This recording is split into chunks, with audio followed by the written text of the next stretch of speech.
has Vessels ever known what kind of band it wants to be? Or has it just drifted from sound to sound, looking for something that feels like a fit? Versus, are the members of Vessels, do they just share some really quite enviable sort of symbiosis of like mission, where they're happy to just evolve and explore and be adventurous?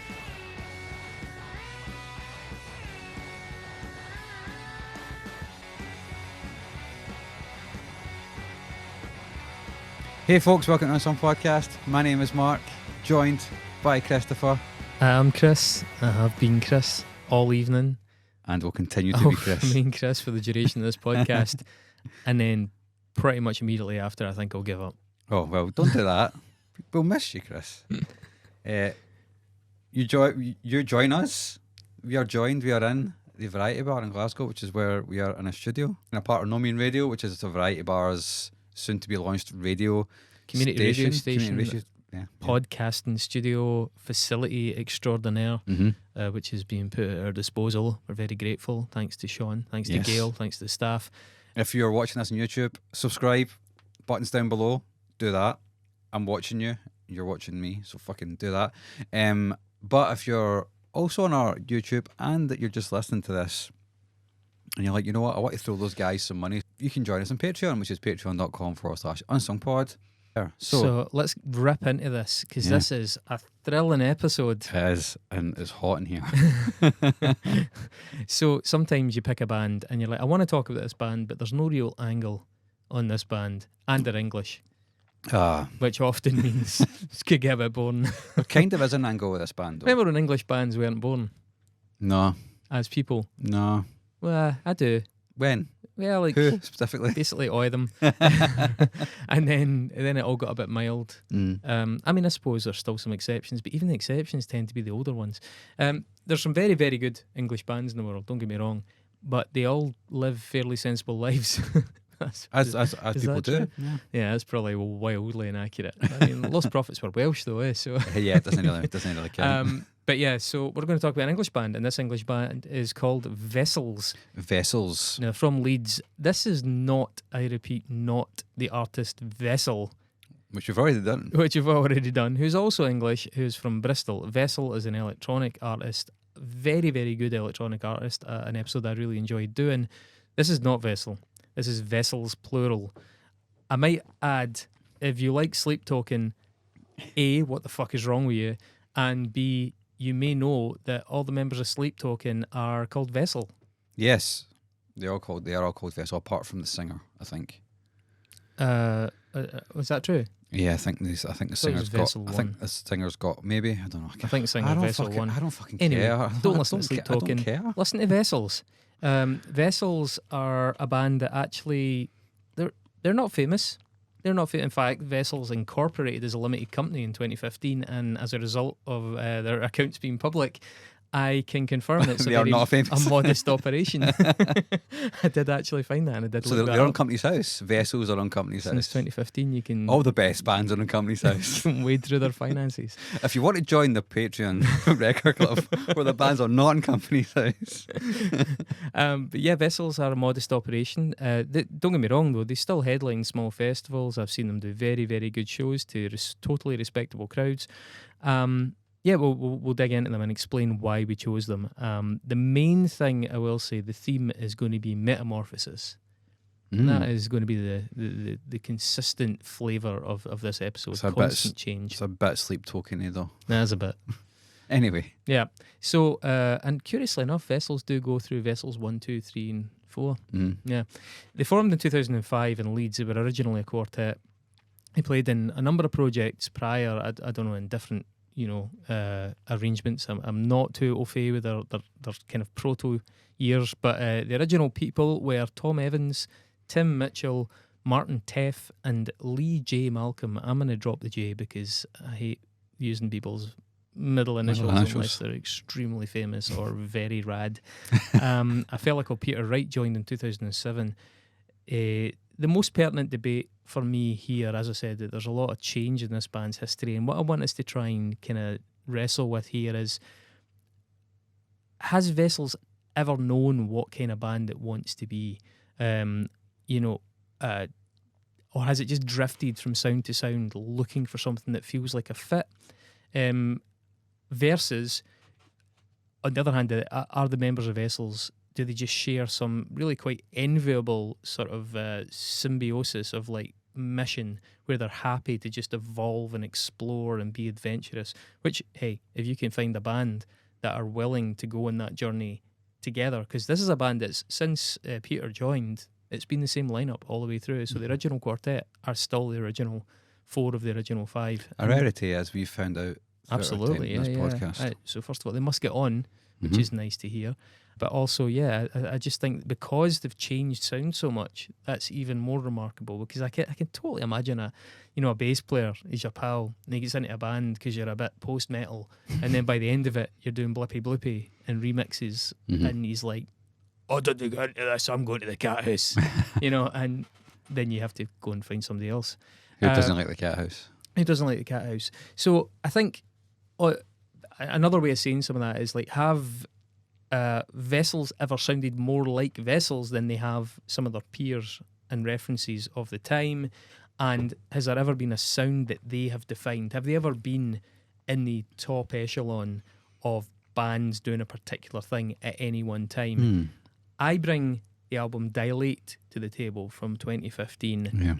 Yeah. This is one of those Goldilocks examples for me, and this is the point where I think Vessels sound like Vessels, as opposed to Vessels sound like a bunch of other stuff, and quite often a very, very respectable version of some other stuff. But on Dilate, Vessels sound like Vessels. I've got albums that, you can hear influences and stuff, but I don't have albums that sound like that. They go from being a post-rock band to being a sort of more than 50% electro, certainly, maybe closer to 75, but with live drums, the odd guitar, sometimes double drums, actually. That was a big part of their live show, which is great to watch as well. So, yeah, I think that's the moment where, for me, that's them. And then they sort of sail past that into something else. And we'll go through their history. Can I put a thought out here? Please do. That we can return to when we come with the record? One thing I'd like to, just for you, because you're a fan and you've obviously nominated this record, to consider is this record a post-rock record anyway? Yeah, it's interesting. So, post-rock, the third wave, maybe? I mean, I accept that waves are a stupid way to describe an unbroken genre, especially one where so many of the bands overlap. But the point being, post-rock, I think, for the purposes of disambiguation and just general chit-chat, I would say it's maybe got 3, maybe even 4 now, but 3 clear waves. Okay, so we've talked about this a bit in the past, right? But we'll recap quickly. The first wave, the OG post-rock, that I think actually doesn't sound all that much like what people think of when they think of post-rock now. So that would be bands like June of 44, Slint, Tortoise, Codeine, Stars the Lid, who we spoke about with Ben Power, Labradford. Some might say Talk Talk. I've seen it on some lists, although I would probably suggest that's proto. Like Talk Talk are like before that was even a thing. Yeah, I mean, they're becoming really jazzy and proggy and stuff. So you can see, like, I think one of the things that's maybe worth also disambiguating with post-rock is that it leans so much on prog.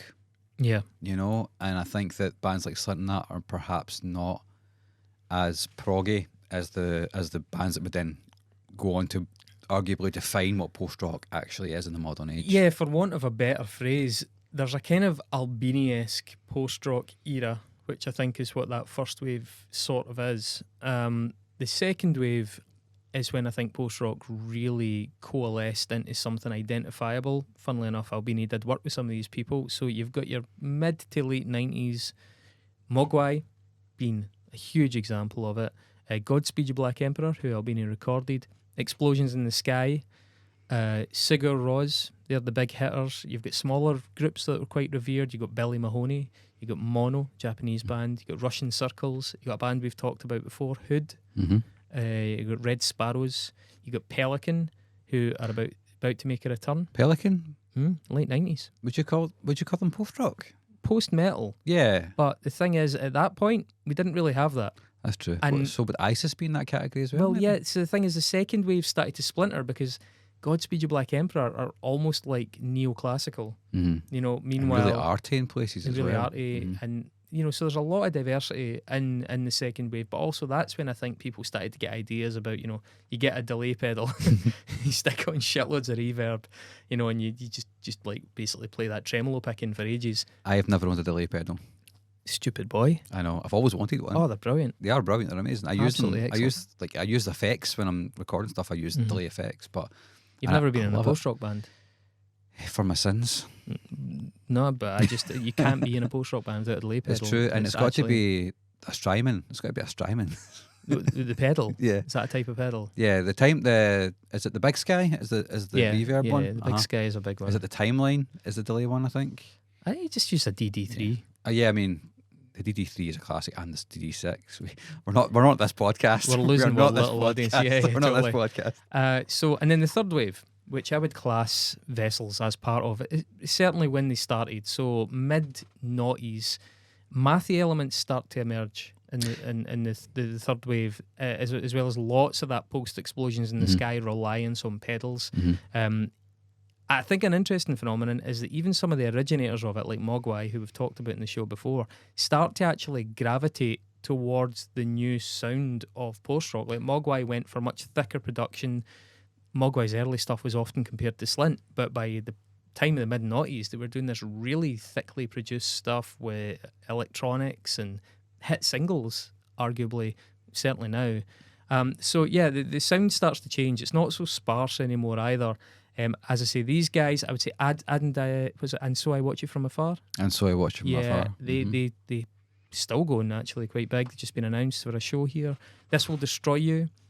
65 Days of Static, a band who also, a bit like Vessels, went very electronic. Yeah. So I find 65 Days of Static really interesting, mostly intellectually than actually musically. I like their first record a lot, Fall of Math. Yeah. They began to use generative soundscapes when they did the soundtrack for No Man's Sky. That's right. They got very Poindexter, didn't they? And that's why that's when they became an electronic band, because I think they saw the future was in being. I'll talk a little bit about this when we get to the record, but I think there are certain bands from this era who looked around at their contemporaries and went, like, we're all doing the same thing. Why don't we try and push in different directions? They're a good example. Mogwai went soundtracky, which is actually a logical extension, really, of post rock in some ways. They went soundtracky. They went electronic. They started to bring more vocals in. I mean, they tried a lot of different shoes and outfits and hats on at that point. Some worked, some didn't, and some were just totally mediocre. Yeah, they're not alone. I think they had some very good moments in that period, but I think the moments got fewer. Well, we did an episode of Mr. Beast by Mogwai. Great album, at a very kind of a key inflection point for the band as well. Way back at the start of this podcast, I think it was episode 10. Was it as late as that? I thought it was even earlier than that, but yeah. I think it was around about then. I never heard from them. Yeah. I know they heard it, and I think I probably burned some bridges there, guys. But, well, I would say that I don't really fuck with Mogwai. You know, it's been over 7 years since we did that episode, and I have never returned to them. I've never returned to that band. And Jason plays guitar, sings in the band that I'm in just now. Last year, when the new Mogwai album came out, he was like, "You should listen to this. It's brilliant." And I was like, "Man, I don't really fuck with Mogwai," you know, because with post rock, I feel like I've seen it all, and it's done. I mean, they're at their best, they're untouchable, but I just have. I've drifted away from them as I've just become increasingly, you know, unmoved by some of their more recent output. Hey, by the way, nice people, good luck to them. It's really nice to have somebody from your country that's a success and that is also part of the community. They're not aloof in that way. I have a lot of time for them. I'm just being honest. The newer records have not worked for me. They're a great band. They're a huge place in a lot of people's hearts. And so does a lot of this music. I mean, this music is like romantic for, I don't want to say tough guys, but you know, it's one of those genres that sort of penetrates the kind of the guys that were into metal could listen to post metal, and then they could sort of mess around with post rock, and that was them being sensitive and introspective. Yeah, exactly. It sounds introspective. And so I think it's as a result, it's sort of tangled up with a lot of really special moments and long car journeys and, you know, like beautiful vistas and sunrises and sunsets and death and romance and sex and life and feeding the cat. You know, can I just, this is in my head and I just want to put it out there before it goes away. The thing I like most about Mogwai is the fact they've made a career out of doing it. I think that's super commendable. No, but I think, yeah, in terms of, this is a romantic genre and I've never really thought about it that way, but the fact you've said that now makes so much sense. It has that twinkly, starry-eyed look about it, you know. It's like, oh, wow, we can be gentle and we can be furious and we can do it in the same breath. You know, I think one of the interesting things about it is, I don't mean to go too far down this rabbit hole here, but a lot of like schmaltzy music was too much for a lot of people.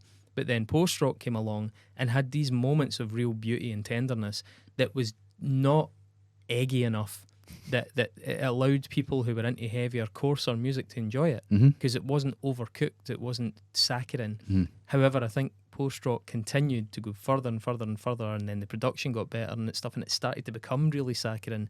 I mean, I find Explosions in the Sky intolerable. Yeah, I think they're fucking awful. I was going to ask you about this because I really like Earth's Not a Cold Dead Place. I like that record a lot.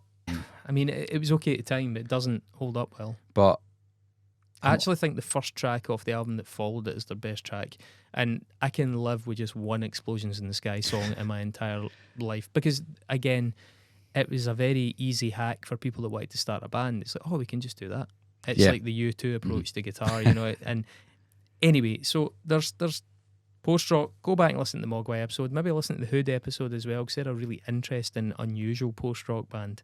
We've done Godspeed You. We've done Godspeed are, as we mentioned this at the time, tabloid versus broadsheet post-rock. And for all their sins, I think maybe Explosions, Mogwai, those kind of bands are tabloid, which doesn't mean bad, but they're just more concise.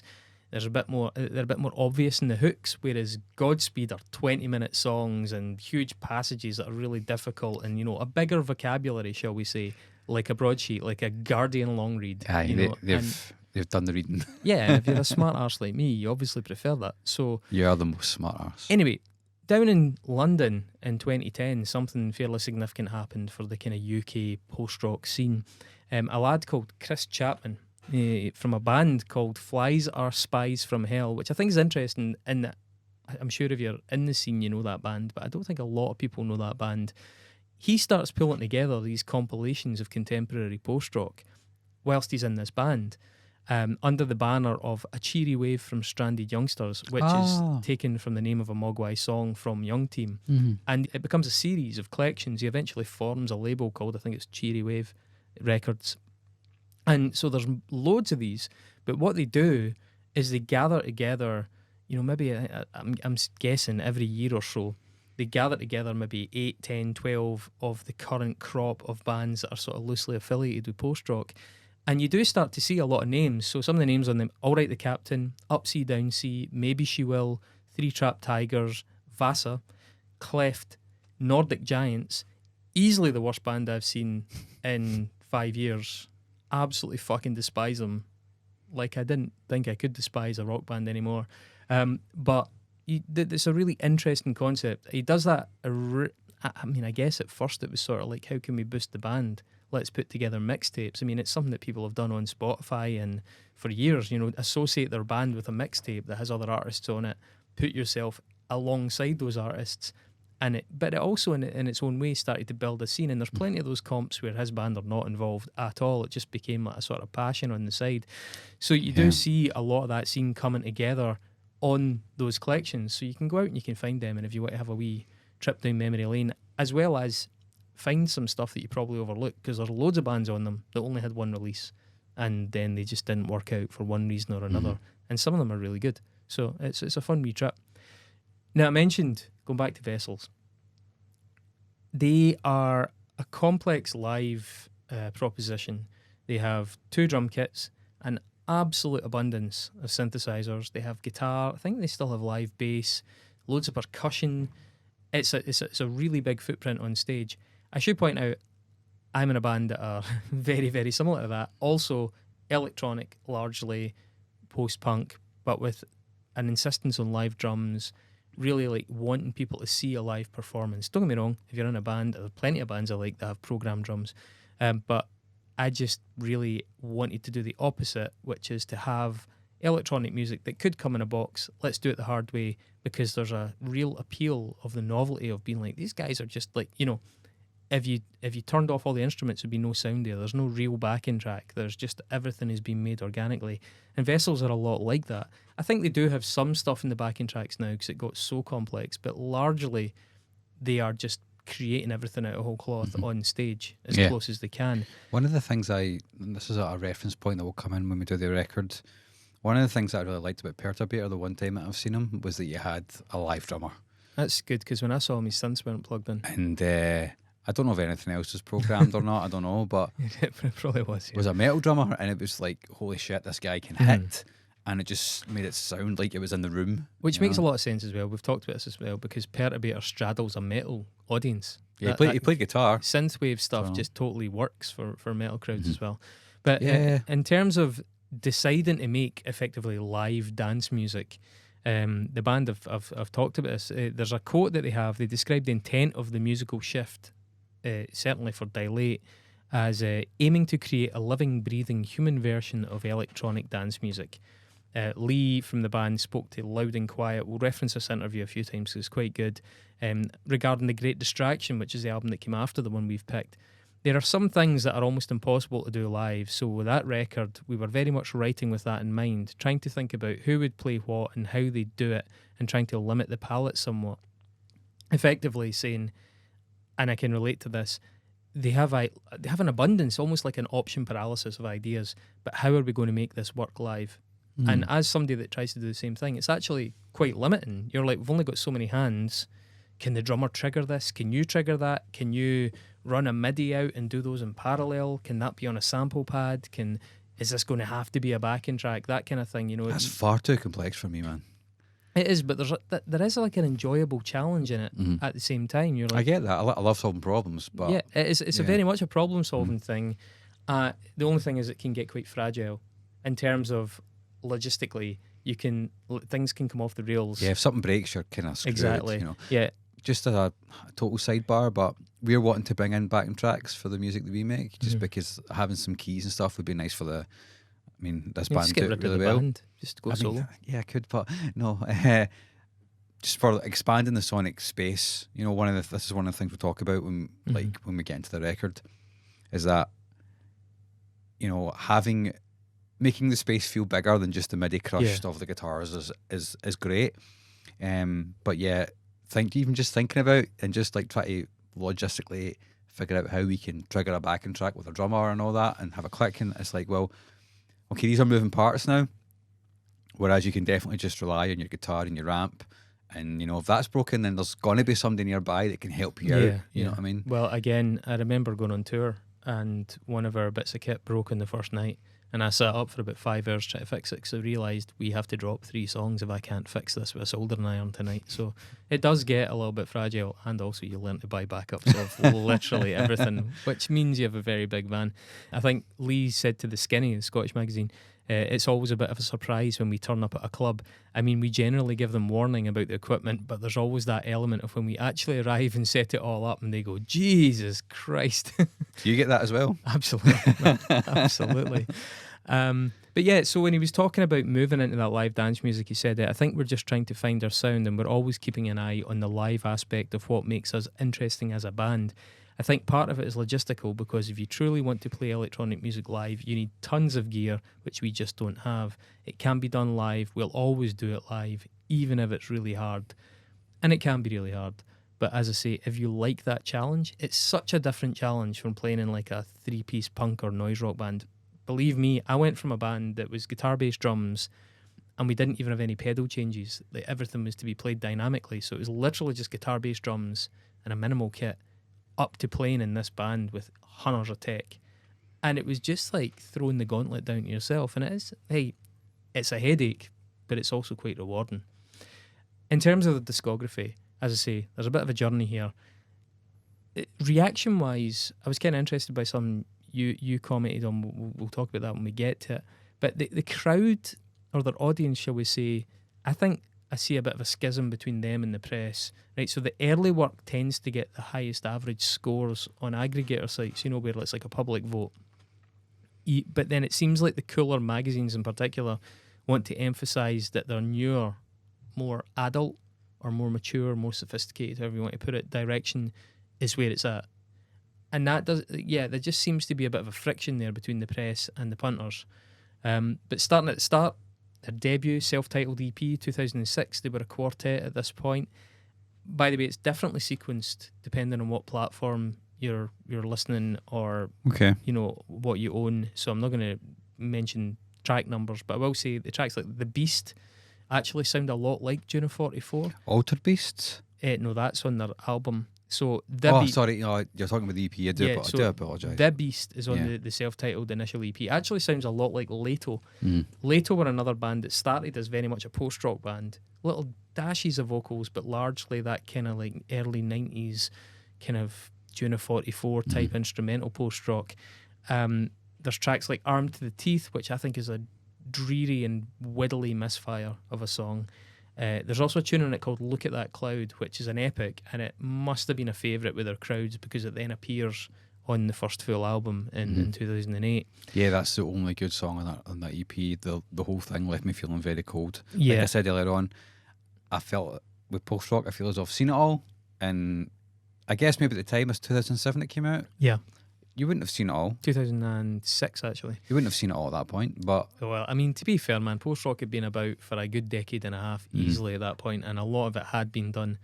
I wasn't particularly impressed with them at that time, and and I'm not now going back. So did you get into that? Did you hear them and see them? I remember when they were doing their earliest tours. Yeah, I remember stuff going about. I mean, we were playing and gigging, travelling up and down. You would see the name and stuff, but I just never clicked to me at all. They brought out a single in March 2007, UK. I think it's maybe a double A side, UK and Forever the Optimist. The BBC Radio 1 tipped this at the time as they were like one of the hottest bands in the UK. I mean, they were like sort of put on a pedestal by BBC Radio 1, which was like no mean feat. When this came out in early March, it came out in the first week of March, they were already doing a live Radio 1 session for Hugh Stevens 3 weeks later. And I mean, being in a band at the time, we were all pure green-eyed, like, what the fuck? Everybody's raging, like, how did they get that? Who do they know? People really loved it. And is it also money? No, I mean, no, I don't. I think, to be honest, UK sounds like a Radiohead outtake. It does. I've actually written that in my notes about that as well. It's post-rock, but it's post-rock in a kind of like very British wispy way. Wispy? Yeah. And they brought out a second single, Two Words and a Gesture, in late 2007 to try and maintain some of that momentum. The momentum was there. They were doing, they were turning heads and stuff, but I don't think they ever took off the way Radio 1 was trying to suggest they would. Could it though? Do you know what I mean? Like, this isn't hugely accessible music for people, right? It's not. If you're steeped in rock lore, if you've maybe heard a King Crimson song, if you've maybe listened to Nine Inch Nails, if you've enjoyed a Mogwai soundtrack or song, like, you might be like, oh, that sounds like it's something I could get into. Do you know what I mean? But I think for the average Radio 1 listener, be like, what is this boring pish? No, caveat. I'll caveat that because I will say, like, Sigur Rós proved that you can have an absolutely massive hit single as a post-rock band. Yeah, but they were very concise though. They still got to the chorus quickly. They still wrote songs in almost a pop way. I mean, the press kind of hedge their bets. Nobody wants to be accused of missing the boat. Again, it's happened so many times for journalists. But I think with this band, they were hedging their bets a bit. But they did have potential at this point, and the Britishness of it, the kind of dovesiness of it, was there as well. Radiohead kind of references, that kind of stuff. Good. So 2008, they bring out White Fields and Open Devices. It's a debut album. It had been recorded in December of the previous year with Mr. John Congleton in Minneapolis. That's a guy of The Paper Chase. We've got a full episode, or at least one. Was it two? At least, yeah. I mean, he's also recorded so many records that we've done. Celine Dion, Marilyn Manson, some of our favourites. Yeah. That's wild, but also wild. He's done so like Baroness, and I think he's a brilliant producer. He has our generation Steve Albini, and we spoke about this. There's a whole episode on this. Except we won't get into not it, with the same ideological sort of bent is Steve Albini. And actually produces as well. It doesn't just he's record. a producer, and also not with the problematic early years, edgelord years. But yeah, I love Congleton's stuff at its best, but you can only work with what you're given. I think the record's a bit of a muchness. It's kind of a tour of the contemporary post-rock landscape. You've got like ghostly soft mono bits with the track Happy Accident. You've got wheedly math bits with a track called An Idle Brain. You've got folktronica, or almost folktronica, with Walking Through Walls, and then you've got this explosions in the sky, delay saturated emotion writ large on a track called Toiseur, and kind of so on, you know. I'm not sure if it ever sounds like Vessels, going back to the questions I started with. And if it does, I'm not sure what Vessels sound like. And I'm not sure that they know what they sound like. This to me sounds like a cross-section of the contemporary landscape at that moment. Are they top of a subgenre? I mean, they're good. Whilst they do everything fairly well, there are bands out there doing the specific bits better. Do you know what I mean? So they're kind of a jack of all trades. And I don't think, if this is the Vessels that remains, I don't think we're ever talking about them on this show, to be honest. I think you're probably right. I didn't mind Altered Beast. Altered Beast. By the way, I listened to it a bunch, and I couldn't tell if it grew from a jam of that earlier song, The Beast, because The Beast and Altered Beast are not like a million miles apart. And I'm not sure if maybe the band got sick of the original version, started jamming it about, thought let's do the new version of it, and called it Altered Beast to be funny and reference to Sega, you know? Yeah, I mean, it's I've written here, it's fairly bog standard post rock stuff. Like even the epic bit around 5 minutes 50, 5 minutes 30, sorry, is pure telegraphed. I mean, I always enjoyed that kind of thing at the time, but I was never like mad into it. And when I say I enjoyed it, it was like, I liked that one song for that one moment, but then if you start giving me the same thing over and over and over again, we've done it, you know. And I say this as a guy that likes punk rock, you know, which does the same thing. But there's only so long you can wind something up for before you got to let it go. And if your whole track is winding stuff up all the time, I'm like, well, I'm not getting the immediate instant gratification I'll get for a 3-minute punk song, which is really naive and also, I guess, single-minded of me. But the concerts can get very dreary. As somebody that went to a fair share of post-rock concerts at that time. I guess for me, the keys are a nice addition because you didn't really hear that very much at the time. 100 Times in Every Direction, I thought that was pretty cool. There was some nice synth tones in that.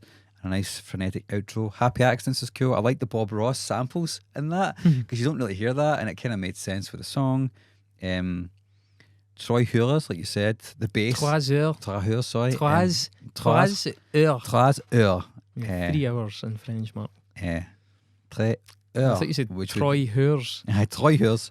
I'm trying to think what that would be in Danish, but I can't right now. I like the bass tone in that. Standard, loud, quiet, dynamic again. I liked UK a lot though, mostly for the ambient electronics. Like I would love to incorporate more of that kind of thing into the music that I make. That reminded me of Jimmy Eat World and Clary era when they were just putting bits of ambient, sparkly electronic and stuff, which was quite unusual in that genre. And at this time, which is why Radio 1 liked it as well. Yeah, but I mean, that's how when I listened to the whole discography and I was looking back, I was like, well, I can see how they're trying to maybe thinking about pushing this in a different direction, this genre in a different direction. And I admire that, you know, because what else can you really do with it? I don't really get that. I don't think they're pushing anything in any direction. I think all they're doing is, if you take one of those compilations, for example, Cheery Wave, I think they just sound like they're doing a bit of everything on that.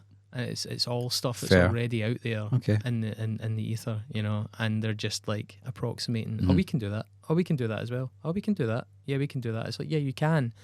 You don't need to though, because someone's done it. So let's get somewhere original. Well, it is a fine record, and I think that ultimately what you're saying there is fine. It's not fine. It's not fine. Nah, it's fine. It's fine. It's fine. Like there's worse records. There's better records.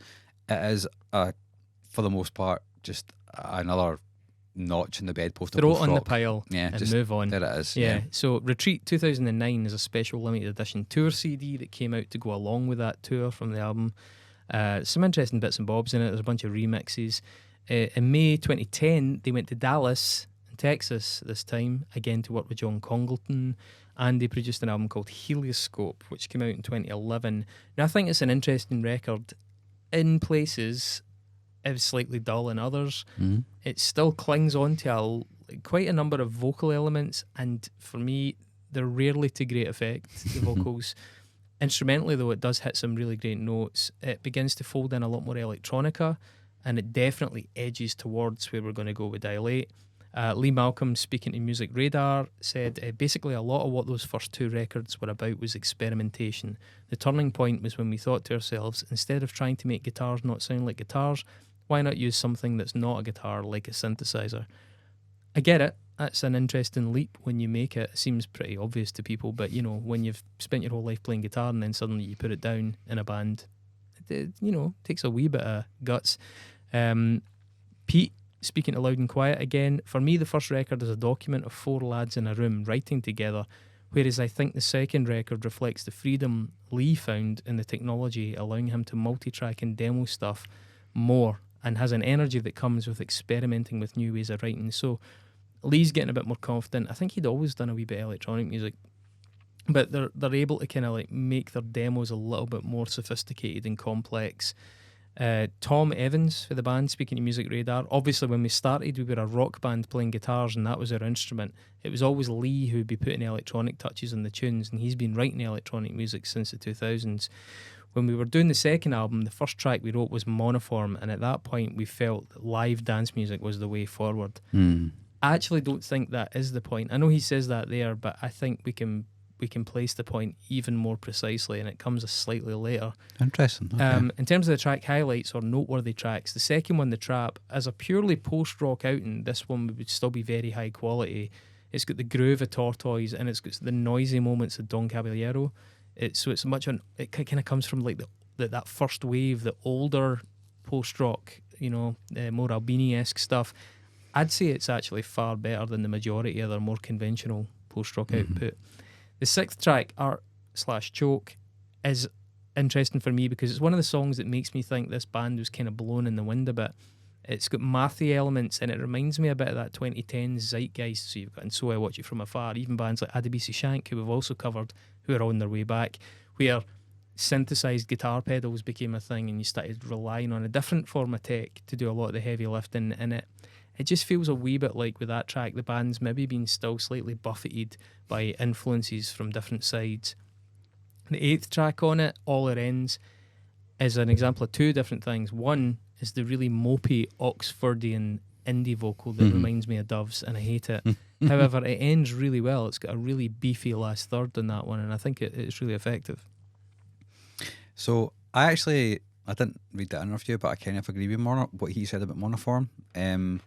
The electronics are very clear up front. It's not just pads or keys or pianos like in the last record, but there's actually a melody in the electronics, which is like... Yeah. It's not just augmentation, it's critical to the... Yeah, it's helping shape the feel of the whole song, The Trap, like you said, it kind of sees them fall back into a more traditional mode of songwriting, but their songwriting is getting better.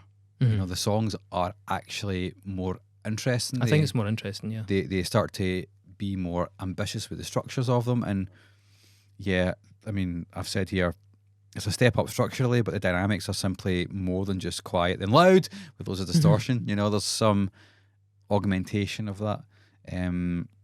I really liked Meat Man Piano Turner Prostitute. Yeah.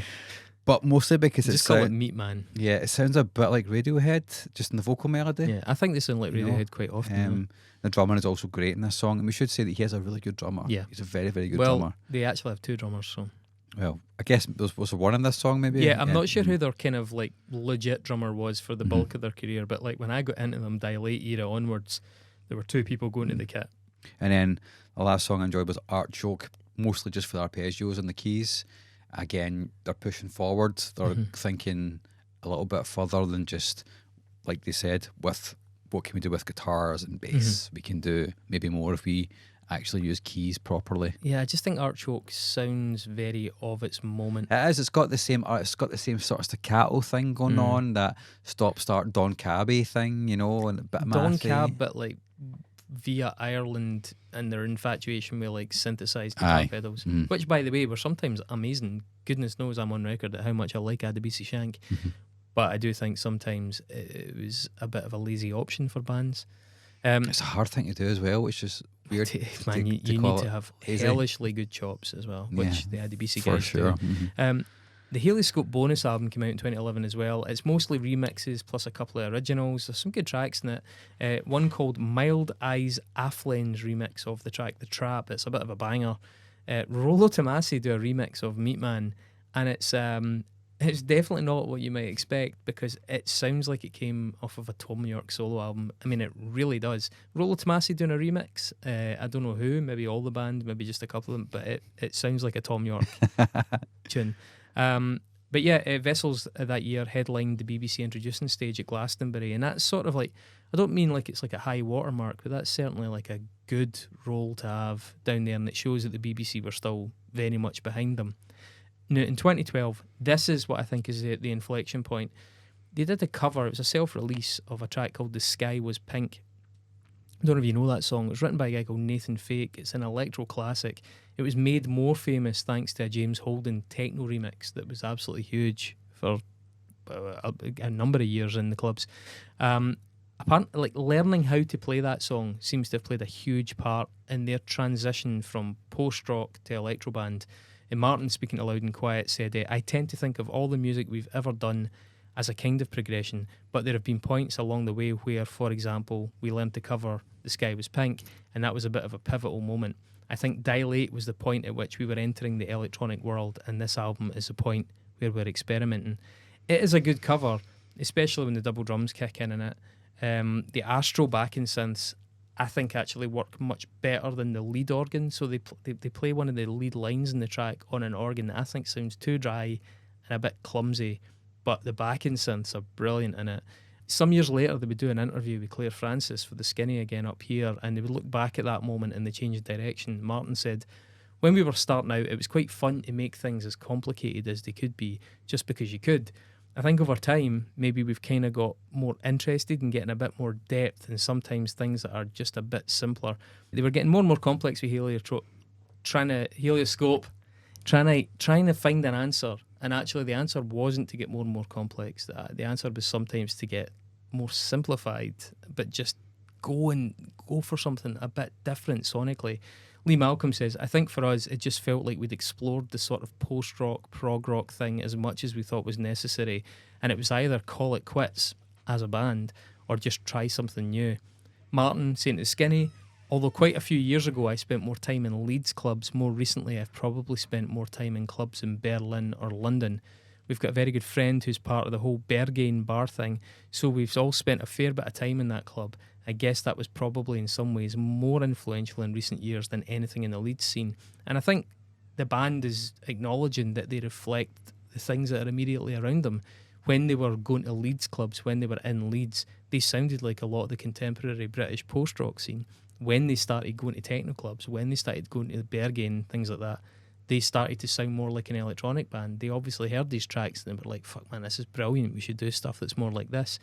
It's a pretty simple instinct, but you can really hear it playing out. In retrospect, they cite the likes of John Hopkins, Daniel Avery, Niels Fram and James Holden as major influences, and I think you can really start to hear that. 2013, they brought out the Elliptic EP. It arrived and it demonstrated this new sound, primarily with the track Elliptic, which we'll talk about because it's on the album. I think it's one of the standout tracks on Dilate, spoiler alert. Pete, speaking to the Skinny, talking about the change of sound from Helioscope to Dilate, said it was quite a gradual process, but the Elliptic EP we released was closer related to the rockier music we were playing. I think that was the point at which Dilate was going to be made in a more dance-orientated way. Myopic, Biopic and Come Out of the Sky and Fight This were going to be on it, but it became clear there were two different types of record emerging and we could see a dividing line. So basically they're writing stuff, and the tracks that went alongside Elliptic on this, they were like, these are the older things, this is the older us, let's put these out separately here and let's keep this album that's coming together and let's give it a new sound and not just mix it in with some of the older stuff. And that's what happened. So Dilate's 2015, come back to that. Dilate Remixes, also 2015. It's 16 remixes. To be honest, some of them are probably fine. I don't know why, but I can rarely be fucked with remixes. There's few examples in history, maybe further down the spiral, where I think a remix record has actually been much cop. Is it real music? Who fucking cares? There's some properly forgettable stuff on here, I know that, and there's way too much 4 to the floor on it as well.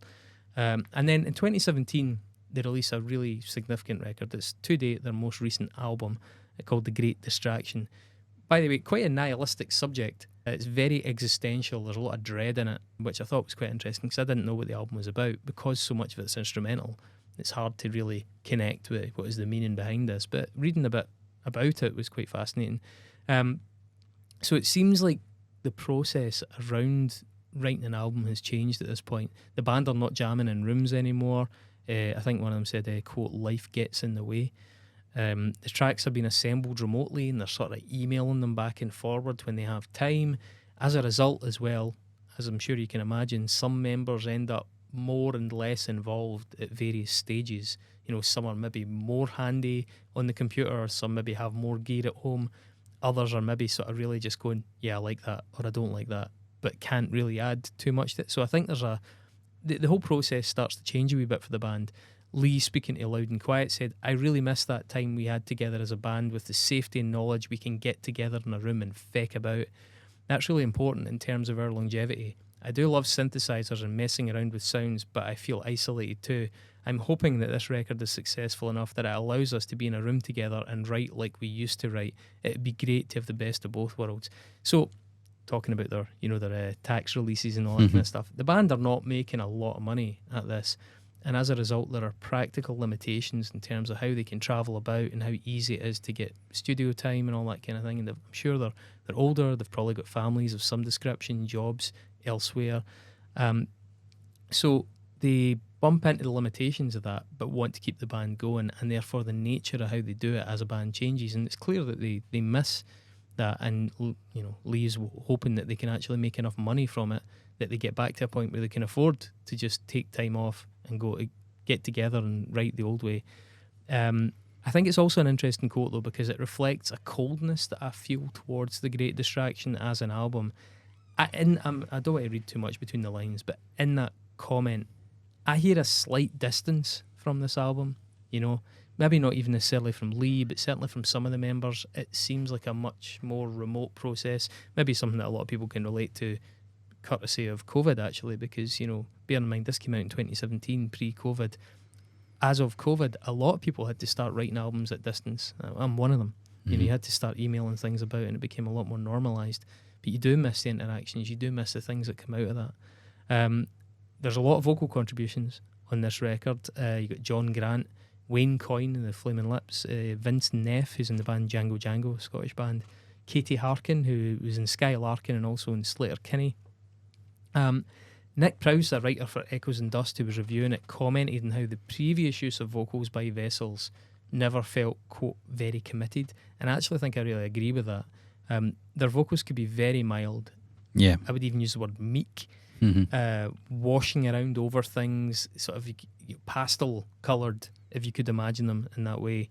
They're far more prominent in this record. The vocals are given much more centre stage. That said, are they good?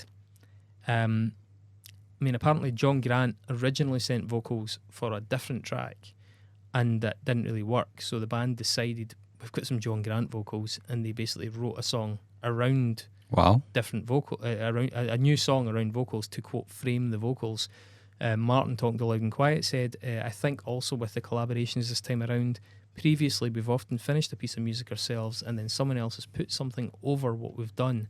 So in that, there hasn't been a lot of interaction or collaboration. This time, on almost all of the tracks, we developed an idea, got input from a vocalist, and then in some cases totally changed what we did or had a good debate. I think understandably, because of Wayne Coyne's profile as a musician, bearing in mind he'd actually, I think it was just about 18 months prior, he'd worked with Miley Cyrus as well. So people were like, who is this dude? He's gone from being this indie slacker guy to working with Miley Cyrus, who was like the biggest pop star going at the time. that track predictably became the flagship for this album. Vessels, actually, the members of the band, said that the way the Flaming Lips as a band completely evolved their sound over time was also a bit of an inspiration for them. The band did the fairly heavy publicity tour for this record, and there's quite a bit of material out there in relation to it, so it's been a bit easier to find out about the tracks and the background and things like that.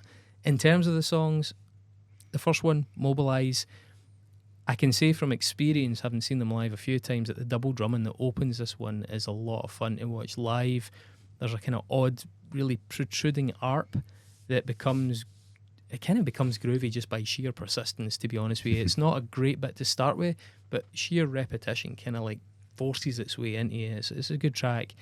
Deflect a Light is the Wayne Coyne track. This actually featured on FIFA 18, the soundtrack for the game, which is quite a big deal, especially if you're trying to make money. Huge deal. Yeah. I could give a fuck about this track. I really don't like it. It just never did anything for me. And as the sort of vanguard for the album, I was really a bit underwhelmed. Position, the third track in it, musically is a bit of a standout, given some really great tones in it, and there's a dark hookiness to it. However, I do think it has to be said that a lot of the stuff in this album sounds like remixes. It sounds like the band are writing remixes before they release the tracks, or like they're writing the tracks and then before they either overwork the tracks, or maybe the remote way that they're, arranging them and passing them to each other, it almost ends up being a remix by default because they're chopping it up and reinterpreting bits and bobs, and it's a little bit odd in that sense. You feel like you're listening to sort of a posthumous version of a song. Radiart, the fourth track, is probably the most direct and effective track on here for me. It has the John Hopkins thing in spades, and I think it could easily have sat and Dilate the album as well. But the rest of the album's a bit of a non-event. The vocal inclusions don't add anything that improves the band, in my opinion. And regardless of whether it's John Grant, Wayne Coyne, whoever, I just don't think they bring anything to the table. The songs are less, not more, memorable and or catchy as a result of the vocals. They seem to have compromised on that to accommodate these vocals, which is counterintuitive a bit. Because, you put in a vocal, you think it's immediately more relatable and more mantra-esque, and it just doesn't, not nearly as much as Dilate. And whilst the album starts just okay, 3 and 4 really pick it up. I was gutted to hear it just sort of drift off into a bit of an electronic abyss. Like, it's just meh. The end of the album. I can't even tell you how long it is, because I really tune out on it. 49 minutes. Right, well, the shortest record. I've gone back to the album multiple times, but it still just isn't happening for me beyond track 4. So yeah, what are your thoughts on this one? It's pretty far down the electro hole. I didn't expect you to like this. It's a whole different vibe, but I actually think it's still got some of a post-rock feel to it. In particular, I actually quite like Deflect the Light, because I actually like the vocal on it. It feels really neon soaked and colourful to me. There's layers of nice synths, and the live drums make it a kind of weird, cool proggy pop song. Radiart builds it in a really nice dance tune. It's not really my thing, but I found myself nodding along to it. It's got a nice bass synth sound as well. It kind of... You spend a lot of time in the tones in this. They say that in the interviews. Yeah. A lot of time in the tones. The lead synths sound like Perturbator to me. Those power, saw-like synths. I like Deeper in the Sky mostly because of the ARP in it, the arpeggiator in it. It sounds like Depeche Mode, which I was all for. But yeah, for the most part, I'm like, this is fine. Again, this is fine. This is completely inoffensive to me. I can see there's been thought put into it, but I don't know if it's actually resulted in making a product which I think is engaging for me. Yeah. In 2018, brought out a single called Panther Tech. I'm not really sure what the point of it was. It's incredibly cold and robotic. It's rhythmically led. There's not really much happening in the way of melody. It's fine. To be honest, again, it sounds like a remix or something. It's absolutely non-essential in my view. And then also in 2018, they brought out a single, Sleep Find Me. I think it's also got a track called Sonnet 66 in it, or maybe that's... No, in fact, it's one song and that's part of it. It incorporates Sonnet 66, that's what it is. Self-release, odd little avant-garde number. Again, non-essential, albeit really quite unique in their canon. And that's it, really, to date. So I'd like to spend a wee bit of time on Dilate, the 2015 record that we came here for. They have all been changes throughout their career, every record, but this is, to me, the big stylistic change, the biggest single leap. All those new electronic influences of that moment are to the fore. Music Radar makes the John Hopkins comparison in the analysis, and the band, as I say, have acknowledged liking him. John Hopkins' album Immunity came out in 2014, and tracks like Open Eye Signal seem really relevant to where Vessels went musically. I think they've been into that. You can kind of hear their Berghain time there. Apparently John Hopkins started playing one of the Vessels songs regularly in his DJ sets as well. They also cite a band called Rival Consoles as a big contemporary influence. I think also they were friends with them. They're from down south. I mean, even by the time of their first record, Vessels were not 100% a guitar band. You know, by the first album, you've mentioned those keys in there, but the ratio was just very, very different.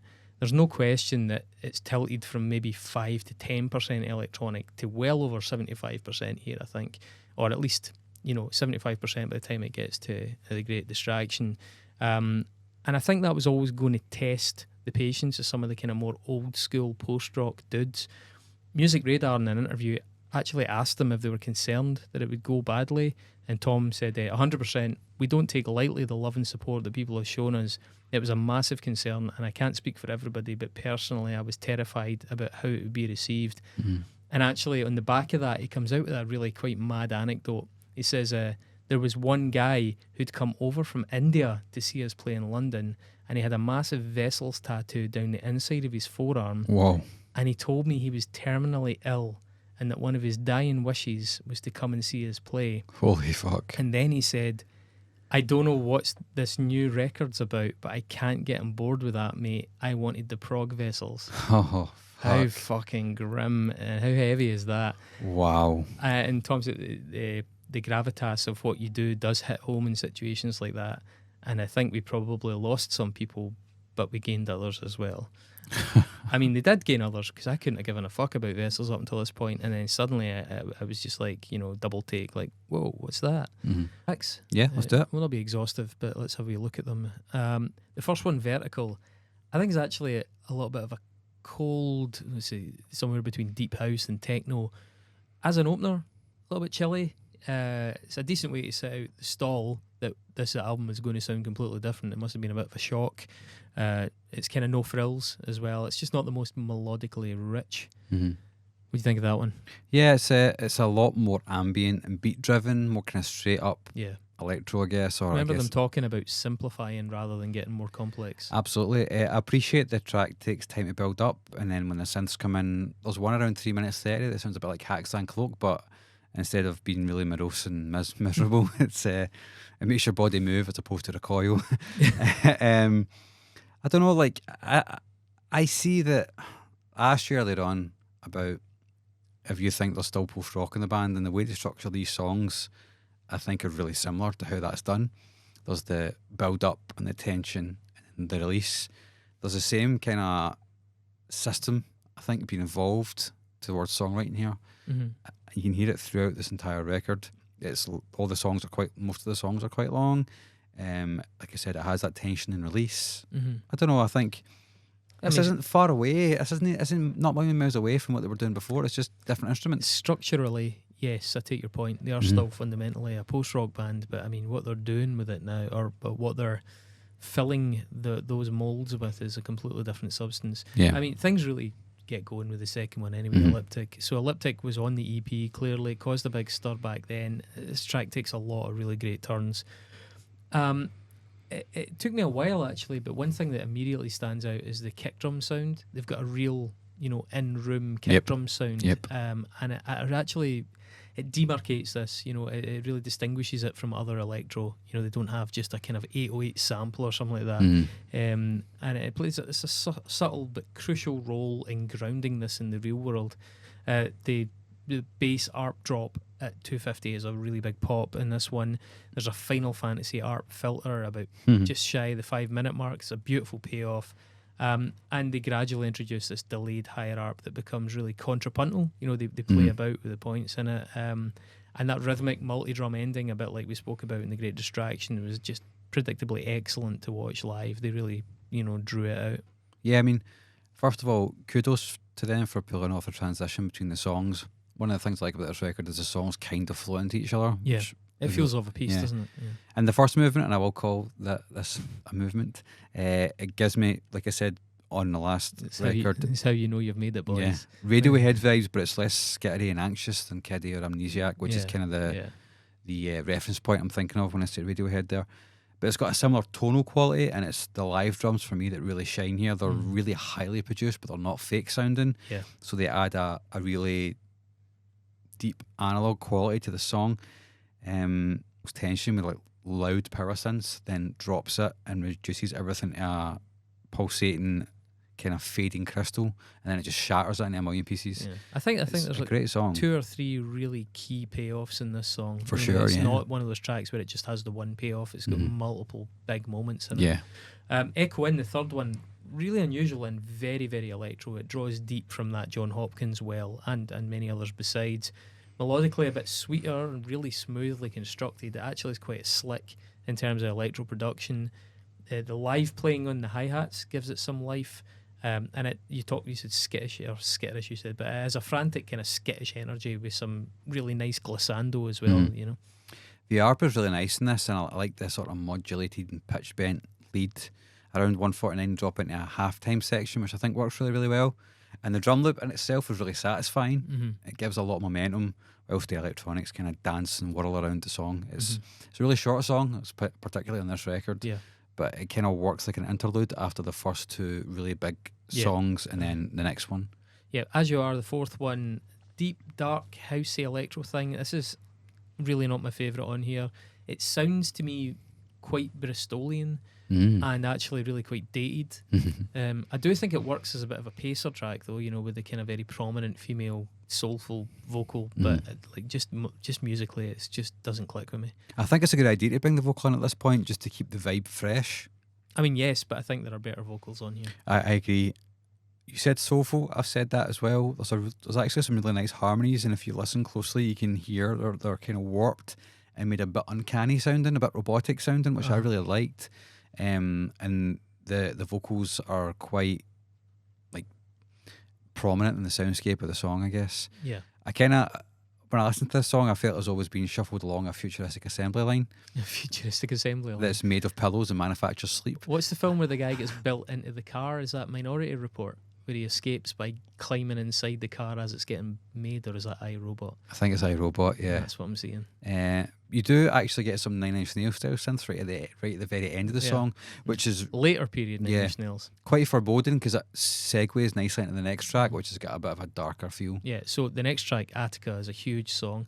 Much like Elliptic doesn't just have one key pop, this album has, I think, 3 key pops, and this is one of them. It's up there with Elliptic. Takes its time, this one. It's very analog too, despite the fact that it's got synths on it. Even brings in some live guitar. There's a new hook at around about 3 minutes played in guitar. The 4 minutes 20 filter section is just brilliantly done, and the way it bursts into full electro at halftime as well. I love that tune, and it's a really rewarding one. This song for me has got a really crushed sort of synthwave neo-noir vibe to start with, and then it has those big swelling synths that make it sound like something which I think sounds like cables melting in a really big expensive server farm somewhere. It's just like a tone of the synth which just feels like it's breaking, but the song itself doesn't sound like that. It's just a really nice sound, I think. It's interesting you say that, because there's a quote that I'll bring in my conclusion that I think casts that in an interesting light. Okay. So we'll come back to that. We do get guitar, like you said. It's actually really well judged, and it works really well with the song. I think the only way it could have been better is if it was like a big 80s like wailing guitar solo, but they've done a post-rock thing with it instead, which plays to their strengths, I suppose. So on Monos, the 6th track with Snow Fox, I'm guessing that's a vocalist, it's quite a big track for them in terms of recognisability. I think I noticed that one fan review on Sputnik Music described it as moist as fuck. Moist as fuck. Moist AF. It's a better collaboration for me vocally than they've done elsewhere in the record. After a really soft start, blossoms into something that's really quite retro. I think it sounds like a 90s dance hit funneled through some sort of like shoegaze time warp. It's very much on the accessible side without being a complete sellout. It is a bit cheesy, but it gets the job done. And yeah, just about survives. Walks a fine line of cheese. I think a lot of people would eye roll at it if they're into edgier stuff, but I mean, I've seen it live. It's a nice tune. I'm in two minds about the song because it feels like a bit of a come down after the excitement of the last two songs, and I kind of wanted them to keep that momentum going. I don't like it as much as Attica, but I think it's not doing that job. It's still a good song. I think it feels as though they could have pushed it further for me. I tell you, one thing I can say is that having seen them live, playing to festival crowds, we played with them at a festival, and some of the darker, heavier stuff, whilst I prefer it was tracks like on Monos that really brought in a festival crowd. Like your more, let me say normies, I don't mean to be so condescending, but people that were not so adjusted to the darker, heavier electro sort of stuff. It was like they were quite into this. I can see how it would attract passers-by if you're playing it live. Yeah, you and know? they were actually the closing band on us. I mean, we talked about them closing that stage at Glastonbury, but they were a closing band when we played with them, and it was a good, this kind of thing worked really well in a closing set because it just gave everybody something to dance to. Yeah, the vocal is actually really good. It's kind of unobtrusive. It feels more like a sonic element rather than the focal point of the song, which I quite appreciated. It is the thing that I think makes it cheesy, but they've obviously made that creative decision. They've said, look, will we go with this? Yeah, let's just fucking, if we're going to be a bear, be a grizzly. Yeah, if you listen to it very closely, you can actually hear, I think, a male harmony underneath the vocal, which is quite nice as well. Nice touch. So, Glass Lake, the seventh one, this is for me the third kind of key point in this. It's not as ostentatious as Attica or Elliptic, but it brings one of the album's stronger hooks to the table. Again, it takes its time getting there, but if you're in the zone at this point, the patient thing really works. If you're not in the zone, I can imagine this tune could be a wee bit of a drag, so maybe it depends on the listener and how charitable they are. But the last third in this as well is a really nice dreamy workout, sort of warm, euphoric ending as opposed to ending big. Yeah, it actually does sound a bit like Glass, I think. It brings the vibes down a little bit at the start, but then it goes into something a lot more triumphant's not the word, but it's much bigger and fuller sounding. It did kind of slip past me at the start, but then there are something, like you said, tremendous highs towards the end, some lush reverbs and delays, which really make you kind of feel as though you're being enveloped by the song. You can really hear the band leaning into electronic production in For this sure, one, yeah. and this is sets the scene for the Great Distraction. Then the final track, On Your Own 10 Toes, I should point out we're going with the original release here. There are extended releases, and I'm not sure that they work that well because it gets a little bit exhausting. But the original 8-track release finishes with On Your Own 10 Toes, fairly blissed out. It's a bit of an arpeggiator orgy, which I portmanteaued into arpeggiatorgy. I like it. It's all blown out reverse cymbal samples and sparkling cascades. It's a wee bit tropey, but it's quite nice. It's having fun. There's even some synthesized harp in this one, I think. Track trundles along. It's actually quite krauty, and that makes it mildly hypnotic. And it also ends the album on a fairly positive note, which I think is a nice sign off. Yeah, I agree. It is quite starry sounding. The synths are really big. It's got some really early 2000s dance sounding pads to it, which I liked. I actually liked the drums on this in particular. The production of the drums, for me, were a real highlight. There's a lovely warmth to this song. I imagine it's like dancing in a desert when it's raining, it's just like it feels like you're getting hit by warm water, It's like the electro post-rock version of All Apologies. Yeah. And you finish with something that's oddly upbeat and like singable. I kind of felt as though this could be like the end of like if you've won a stage or a track in Wipeout. Do you remember Wipeout, the video game? Yeah, of course I do. Yeah. I think something like this would fit really well in there, like a triumphant victory lap, It's lovely stuff. Yeah. Sure. So the album's nearly 50 minutes. I think it's about 30 seconds shy of it. Is it one track too long? I think maybe, and that would probably be As You Are. If I was wielding the axe, I don't think that does the vocal thing as well as on Monos, and it's a bit of a lull for me. I would maybe resequence it, but then again, who am I? It's a really strong record. Conclusion wise, though, post-rock Vessels is not for me. They passed me by at the time, and I'm not sure I would have ever gone back to them. As I say, just as I've never gone back to most of their contemporaries. Not least of all as well because like 95% of post-rock had long since worn thin with me. It felt basic, it felt rote, it actually felt too easy, uninspired, uninspiring. it tried too hard to pull at the heartstrings. We were talking about that earlier, how it initially represented an option for like rough, tough, hardcore and metal guys to maybe getting, listening to their melodic, get in touch with that side of themselves. Have feelings too. But it became too gaumy, it's trying too hard to touch that moment, make a guy in a plaid shirt cry. The tedious use of the lead guitars and other effects pedals was getting really boring for me as well. All the guys up the front of the stage, looking down at the floor. Electronic was much more interesting at the time. I had gotten into fuck buttons at this point, and they were a big landmark moment for me in terms of knowing that electronica could also be nasty and ragged and difficult, because I hadn't really heard that. I mean, don't get me wrong, I know it was there, but I just drifted away from it since 9 Inch Nails when I was younger, and they were the fuck buttons with the band that drew me in, and so Vessels worked. Vessels were always a touch too clean, a bit like John Hopkins. I like some of John Hopkins' stuff, but it's just I feel almost a wee bit guilty enjoying it sometimes, because I'm like, it's a bit too easy. You want a bit of rough and tumble. It's a bit too pureed. It's like you blended the food for your kids. It's like, no, just leave it lumpy. Let them. It's good for their bowels. Why is this so smooth? Totally. Sometimes it's just a wee bit too, But on Dilate, I think that's very minimal. I think Dilate. You think so? I think Dilate is clean. I think it's quite smooth, but I think it's less sterile than The Great Distraction. Okay. It also has the live performance edge, which that doesn't have really. The double drums, which really helped it stand out both on record and in concert. They were really entertaining to watch live. And as I said, I think The Great Distraction, I think by then they lacked a bit of humanity and edge. And also I think they lacked some really standout tunes. There was very few highlights in that record. Them reflecting on Dilate versus The Great Distraction, and this ties back into something you said earlier. Pete was talking to the Skinny, and he says, Dilate was still very much using our old palette of sounds, so it was us trying to make more electronic dance music with the instruments we'd toured for years, playing more post-rock. In the past couple of years, we've invested a lot in the equipment and ourselves to find the right noises and sounds.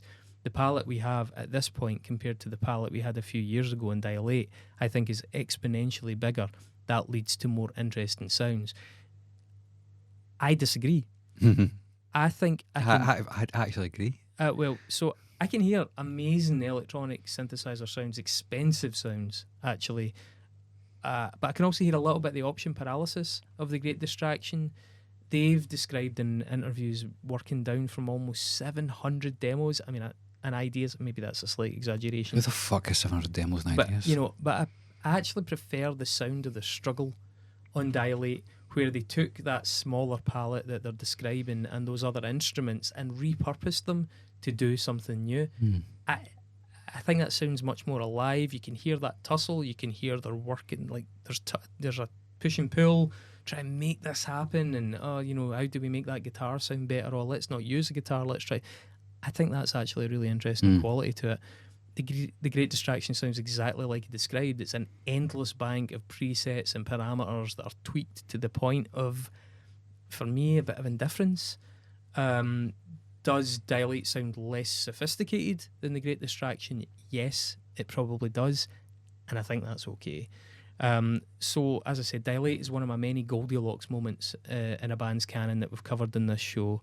It's the time that, for me, Vessels sound like Vessels. This is what Vessels sounds like to me.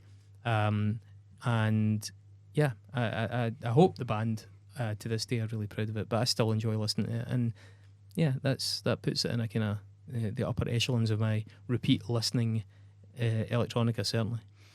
This is quite a good album. It took me on a journey, which I really enjoyed. It feels like they've been trying to put something together with a traditional guitar, bass, drum setup for the last two albums, but never really got there. It just existed. Yeah. It was part of the morass of other post-rock shit that was kicking about at the time. I think ultimately one of the reasons why I move away from post-rock is that while I can appreciate the patented use of dynamics and the lush tones and how they deploy light and shade to create something occasionally quite staggering, after like two songs it just wears really thin and you're like, I've heard that trick. If you got another one, I don't. And as I said earlier on, I'm a punk guy. I don't mind one or two tricks, but see, you're taking 8 minutes to tell me that trick. I'm like, well, you have to have something else for me. Hey man, it could be Mogwai for your Satan. They could take 15, 16 minutes to tell you that trick. Yeah. Or My Father, My King take 20 minutes to tell you that trick. I think there's only so many sonic spaces you can really dive into with guitars, bass and drums before you just start to hit natural barriers. Sometimes that's alright. You can be a really good band that uses their instruments well and creates great songs, and as a punk band then is able to reinvent the wheel a little bit every single time and be good at that. But I think when you're taking time to make prog epics and they're all sounding roughly the same, you kind of need to go back to the drawing board a wee bit. It's interesting that they did comment that they were either going to pack it in or do something new. Yeah, you've ran out of road, you know. Because the thing, I think I'm now moving away from my conclusion, and I'm going to freewheel a little bit here. I think one of the things that I enjoy about more straight ahead, shorter songs is that you can always refine that and kind of move that in different ways within that space, because a lot of the bands that I really like, the melody is the king. And you can write so many different melodies, but if you're a band that's writing expansive soundscapes, like I said, you run out of road eventually, because there's only so many ways you can tweak that before you're like, well, the formula's still the same, and you're not focusing on a big hook or a big part that gets people to stand up and make it sort of pay attention, you know? Yeah. So I think that by switching to electronics, they've kind of kept the same MO, but used many more frequencies. So there's more space to do things, more areas to explore. And I think that's a good album. I think this is a good album overall. And it sounds like it's out of their comfort zone, which I like. Totally. You know? And that's what I was going to say. I think it's a good album overall, but I think in their own catalogue is actually truly remarkable, because they took a chance and it paid off like wonderfully for them, and they should be commended for that. Yeah, I mean, as I said, it does sometimes stray slightly to the tamer side of the line, but I don't hold that against it. And I really genuinely feel it's an album that a lot more people would like if they heard it. I think it's an excellent album. It's a really good... it just shows that, you know, post-rock still had something to say, even though they maybe don't even class it as post-rock anymore. But yeah, I want people to listen to this record. This record is underrepresented in that canon to me, and leaves most of their contemporaries in its wake. So yeah, happy to bring it. Happy you didn't hate it. I wasn't really sure where you'd land on that. If it would have been one of the first two records, I think we would have had a very different conversation. But no, because of the way I usually do this, I go through the whole thing, then come back to this, all the albums, then come back to the one that we're doing, and you know, I was so glad, because when I heard the fourth one, you told me what to expect, and I heard it, I was like, oh well, I knew that was coming. Yeah. If I was a fan, I didn't know that was coming, I'd have been probably a bit peeved, you know. But then I felt, that album's actually really cold, and it feels as though it feels calculated in a way which is lacking the spontaneity which can make great music. Yeah. This one, like you said earlier on, it's a Goldilocks zone. It sits right in that middle period of like, you can see they're going into a room, or you can hear they're in a room doing it. That's key. They say it themselves, and like, that aspect of being together and working through things. Yeah, it's really important. Good stuff. All right, well, I'm glad we've went down the post-rock hole, kind of, a little bit. I don't think we're ever going to come round to like a traditional post-rock band. It sounds as though neither of us are really going to be, you know, ploughing that field or delving into that milieu. We might at some have point, a guest at some point that's willing to go there. God love him. But if you're it's probably going to be a guy as well. If you're screaming at us to do like Explosions in the Sky or 65 Days of Static, or maybe She Will. Wait, no, 65 Days have one album in particular that I could perhaps get with, but no, we're not going to do Explosions. Get to fuck. There's a lot. There's a lot. And So I Watch From Afar. I really like Gangs. I think it's a good record, but like I said, I've heard other tracks, man. I don't really need to hear them over 4 or 5 records. And you know, one thing that you said earlier on is that this band are from Leeds, and Leeds has got a Strange Forms Festival, so like post-rock's a huge thing in that city. This is pure Art Tangent music as well. Totally Art Tangent. So many music. of these bands built their careers on Art Tangent. Absolutely. That kind of circuit, you know. And that's fine if you like it, but I guess it ain't for the Unsung podcast. Jeez, man, that'd be a fucking long weekend, wouldn't it? Yes, in more ways than one, for sure. Next week, we have no idea what we are doing. No, because we're building up to 2 weeks' time, a hefty undertaking. So next week, we're going to freewheel it. We'll pull, we're your boys. We're going to pull something out the bag. Your boys will have it. Have we ever disappointed, apart from the weeks where we didn't do a show? We always pull and out the apart bag. from our family. Like, well, my family, maybe, actually. So, no, we'll come up with something. It'll be thrilling. It'll be a thrill ride. It won't be anti-rock. It won't be anti-rock, but that'll be soon. Yeah. Oh my god. And Uncle Rock as well. Hey, that's what you pay for. Talking a pay and go and subscribe. Yep. Patreon.com/unsungpod. Or if you're on YouTube, you can hit the description below and see all of our links and subscribe and all that. But yeah, this has been good. I'm glad we did this. We should do this again sometime. Awesome. Sometime, maybe next week. Maybe next week, yeah. Let's Same try it. place, same time. Hopefully. Probably. Bye.